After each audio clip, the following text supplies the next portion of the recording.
দেখা যাচ্ছে যে রাহুল গান্ধী তিনি একেবারে হুমকি দিচ্ছেন কমিশনারকে যে 3 কমিশনারকে দেখে নেব ক্ষমতায় এলে, বিহারে যখন ক্ষমতায় আসবো, ইন্ডিয়া জোট যখন কেন্দ্রে ক্ষমতায় আসবে, যারা এই মুহূর্তে কমিশনার রয়েছে নির্বাচন কমিশনার কেন্দ্রে, সেই তাদের দেখে নেওয়ার একেবারে হুমকি দিয়ে ফেললেন রাহুল গান্ধী। আপনারা শুনেছেন সেই রাহুল গান্ধী যে কথাটি বলেছেন, এবং রাহুল গান্ধী হুমকি দেওয়ার পরে কিন্তু আরো জোরদার বিষয়টি আরো জোর হয়ে উঠেছে। নির্বাচন কমিশন বনাম রাহুল গান্ধী একেবারে যে ফাইট, সেই ফাইটটা একেবারে জোরদার হয়ে উঠেছে। এসআইআর ইস্যুতে নির্বাচন কমিশনের বিরুদ্ধে সুর আরো চড়ালেন কংগ্রেস সাংসদ রাহুল গান্ধী। মুখ্য নির্বাচন কমিশনার এবং আরো 2 নির্বাচন কমিশনের বিরুদ্ধে ব্যবস্থা গ্রহণের হুঁশিয়ারি দিলেন তিনি। লোকসভার বিরোধী দলনেতার কথায় INDIA ব্লক সরকার গড়লে ভোট চুরি ইস্যুতে এই 3 জনের বিরুদ্ধে ব্যবস্থা নেওয়া হবে বলে জানিয়ে দেন তিনি। বিহারে ভোটাধিকার যাত্রার 3য় দিনে ফের কমিশনকে নিশানা করলেন কংগ্রেস সাংসদ রাহুল। বলেন, আমি নির্বাচন কমিশনকে বলতে চাই যে গোটা দেশ আপনাদের হলফনামা দিতে বলবে, আমাদের কিছুটা সময় দিন। প্রত্যেকটি বিধানসভা ও লোকসভা আসনে আপনাদের চুরি ধরব। প্রধানমন্ত্রী মোদীজি যেমন বিশেষ প্যাকেজের কথা বলে থাকেন, সেইভাবেই নির্বাচন কমিশনও বিহারের জন্য বিশেষ প্যাকেজ এনেছে, যার নাম SIR, যার অর্থ ভোট চুরির নতুন ঘরানা।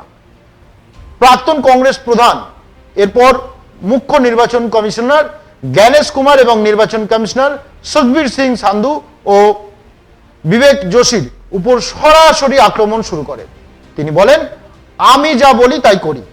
আপনারা দেখছেন যে আমি মঞ্চ থেকে মিথ্যে কথা বলি না।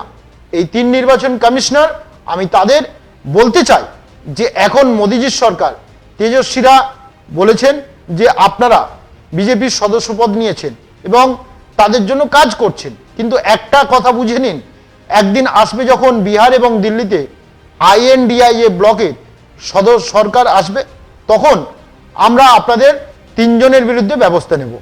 আপনারা পুরো দেশ থেকে ভোট চুরি করেছেন।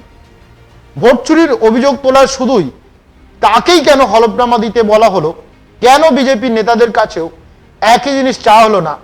নির্বাচন কমিশনের উদ্দেশ্যে আগের দিনেই এই প্রশ্ন তুলেছিলেন লোকসভার বিরোধী দলনেতা রাহুল গান্ধী। সাসারামে ভোটাধিকার যাত্রা থেকে এই প্রশ্ন তোলেন তিনি। রাহুলের কথায়, ভোট চুরি নিয়ে আমি যখন সাংবাদিক বৈঠক করলাম, নির্বাচন কমিশন তখন আমাকে হলফনামা জমা দিতে বলল, কিন্তু বিজেপি নেতারা যখন আগের দিন আগে সাংবাদিক বৈঠক করলেন, তাদের কাছ থেকে কোন রকম হলফনামা চাওয়া হলো না কেন? কমিশন বলছে আপনার তথ্য সঠিক, তাহলে হলফনামা দিতে বলুন। এই তথ্য নির্বাচন কমিশনারই, আমাকে কেন হলফনামা জমা দিতে বলা হচ্ছে, এমনই প্রশ্ন করলেন। এবং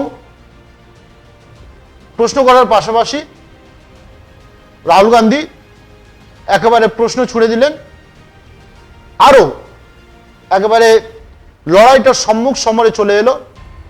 কি বলেছিলেন রাহুল গান্ধী সেটা আপনাদেরকে একটু শোনাই। भाई और बहनों, आप सबका यहाँ बहुत बहुत स्वागत, नमस्कार। कैसे आप लोग? आप बिहार में वोट चोरी होने दोगे? कोई कर सकता है? भाई और बहनों, सालों से लग रहा था कि चुनाव में कोई ना कोई गड़बड़ है। महाराष्ट्र में साफ पता लगा, लोकसभा और विधानसभा के बीच में 4 महीनों में 1 करोड़ नए वोटर जादू से इलेक्शन कमीशन ने पैदा कर दिए। लोकसभा में हमारा गठबंधन जीतता है, 4 महीने बाद विपक्ष बीजेपी का गठबंधन जीतता है। हमारे वोट कम नहीं हुए, जितने हमें मिले थे उतने ही हमें मिले, और बीजेपी के जहां भी नए वोटर आए थे वहां पे बीजेपी की जीत हुई थी। मतलब महाराष्ट्र का चुनाव, हरियाणा का चुनाव इन्होंने चोरी किया। महाराष्ट्र के बाद हमने थोड़ी अपनी इंक्वायरी शुरू की, कर्नाटक में 1 सीट चुनी, बेंगलोर सेंट्रल, और उसमें एक विधानसभा में हमने सारी की सारी वोटर लिस्ट चेक की, फोटो को फोटो से मिलाकर, हर नाम को हर दूसरे नाम से मिलाकर, और हमने 1 लाख से ज्यादा फर्जी वोटर एक असेंबली में ढूंढ के निकाले। मैंने प्रेस कॉन्फ्रेंस किया इलेक्शन कमीशन के सामने। चुनाव आयोग क्या करता है? ये नहीं कहता कि विपक्ष के नेता ने आरोप उठाया है, चलो चेक करते हैं, ये नहीं किया। उल्टा मुझे कहते हैं आप एफिडेविट लो, और उसके बाद कहते हैं कि ये पहले कंप्लेंट क्यों नहीं की। कहते हैं कि अगर 1 सप्ताह के अंदर आपने एफिडेविट नहीं दिया तो इस कंप्लेंट का कोई मतलब नहीं है। जिम्मेदार वो है, जिम्मेदारी उनकी है, चोरी उनकी पकड़ी गई, और मुझे कहते हैं आप एफिडेविट लाओ। इलेक्शन कमीशन से मैं कहना चाहता हूं, पूरा देश आपसे एफिडेविट मांगने का काम करेगा। थोड़ा सा समय दे दो। हर स्टेट में, हर विधानसभा में, हर लोकसभा में हम आपकी चोरी पकड़ के देश को दिखाने जा रहे हैं। मगर इन्होंने क्या किया? बिहार के लिए जैसे मोदी जी स्पेशल पैकेज की बात करते हैं, बिहार के लिए ये एक नया स्पेशल पैकेज लाए हैं। उसका नाम है SIR। SIR का मतलब नए तरीके से चोरी करना। इन्हें मालूम पता लग गया है कि हमने उनकी चोरी पकड़ ली। इनको पता लग गया कि महाराष्ट्र में, कर्नाटक में, हरियाणा में हमने पकड़ लिया।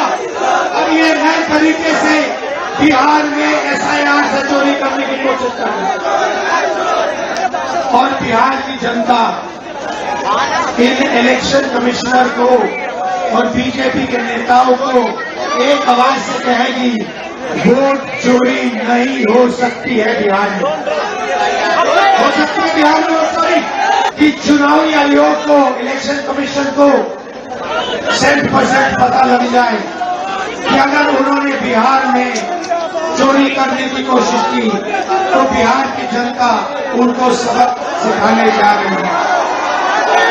और मैं भाइयों बहनों, आपने देखा है कि जब मैं कुछ कहता हूं मैं करके दिखाता हूं। देखा आपने देखा है कि मैं झूठ नहीं बोलता हूं स्टेज से। देखा है आपने? अब आप अच्छी तरह सुनिए। और ये जो इलेक्शन कमीशन बैठे हैं, इलेक्शन कमिश्नर बैठे हैं, इन तीनों से मैं कह रहा हूं, आप एक बात समझ लो, मोदी जी की सरकार है वो सब ठीक है। तेजस्वी जी ने कहा आपने बीजेपी की मेंबरशिप ले रखी है, आप बीजेपी के लिए काम कर रहे हो। मगर एक बात समझ लो, एक दिन ऐसा आएगा जब यहाँ पे बिहार में और दिल्ली में इंडिया गठबंधन की सरकार होगी, फिर हम आप तीनों को देखेंगे, कार्रवाई आपके खिलाफ करेंगे, और पूरा देश जिससे आपने चोरी की है। भाइयों बहनों, ये देश जो है भारत माता, वो कॉन्स्टिट्यूशन लो, ये जो है, ये संविधान जो है, ये भारत माता का संविधान है। ये भारत माता का संविधान है। इसको अंबेडकर जी ने, गांधी जी ने, नेहरू जी ने, पटेल जी ने बनवाया है। मगर इसमें 3000 साल पुरानी आवाज है, हिंदुस्तान की आत्मा की आवाज है। और जब ये लोग वोट चोरी करते हैं तो ये इस आत्मा पर आक्रमण करते हैं, ये संविधान पर आक्रमण करते हैं। ये भारत माता पर आक्रमण कर रहे हैं। और हम भारत माता पे न नरेंद्र मोदी को, न इलेक्शन कमीशन को आक्रमण करने देंगे। इस संविधान को कोई नहीं मिटा सकता, इस संविधान को कोई नहीं छू सकता। और इलेक्शन कमिश्नर, आप अच्छी तरह समझ लो, अगर आपने अपना काम तो आप पर सख्त कार्रवाई होने जा रही है। दिल से आप सबका धन्यवाद कि अभी हम भी थक जाते हैं वही प्रश्नों के उत्तर देते देते। जनता को भी लगता होगा आखिरकार ये कांग्रेस पार्टी और विपक्ष के लोग, उनकी हताशा की सीमा इस कदर बढ़ गई है कि हमेशा चोर चोर चोर चोर चोर चोर करते रहते हैं। अब जब देखिए राफेल के समय चौकीदार चोर, अब देखिए तो वोट की चोरी। ये स्वाभाविक है, जिसके स्वभाव में जो होता है उन शब्दों का प्रयोग वो बार बार करता है। आप देखिए दो लड़के, उत्तर प्रदेश में भी दो लड़के थे, यहां और दो लड़के हैं बिहार में। दो लड़के ये जेल यात्रा, बेल यात्रा सब कुछ करने के बाद अब कौन सी यात्रा कर रहे हैं पता नहीं, चोरी की यात्रा। कुछ नहीं होने वाला है, कुछ नहीं होने वाला है। जनता जनार्दन है, सब कुछ जानती है। एक चारा चोर और दूसरा पूरे भारत के सब पदार्थों की चोरी करने वाले परिवार, ये मिलकर के संवैधानिक संस्थाओं को जो चोर घोषित करने का काम कर रहे हैं, यह आपत्तिजनक है। कल इलेक्शन कमीशन ऑफ इंडिया ने, चुनाव आयोग ने एक प्रेस कॉन्फ्रेंस किया। तमाम आयोग के सदस्य बैठे थे और मैं कहूंगा कि point by point technical rebuttal उन्होंने दिया है। टेक्निकल, किस प्रकार से एसआईआर होता है, एसआईआर क्यों होता है। बिहार में 20 वर्ष पहले एसआईआर इंटेंसिव रिवीजन हुआ था, 20 वर्ष के बाद 2003 के बाद पुनः हो रहा है। जिन लोगों के मन में प्रश्न था कि अभी क्यों हो रहा है चुनाव से कुछ महीनों पहले, तो उसका भी जवाब दिया गया कि 20 साल पहले जो हुआ था उस समय का कालखंड भी चुनाव का कालखंड ही था, उस समय ही हुआ था, उस समय किसी की आपत्ति नहीं थी। क्यों जीरो एड्रेस होता है, क्या जीरो एड्रेस होता है, एक ही एड्रेस में अनेक नाम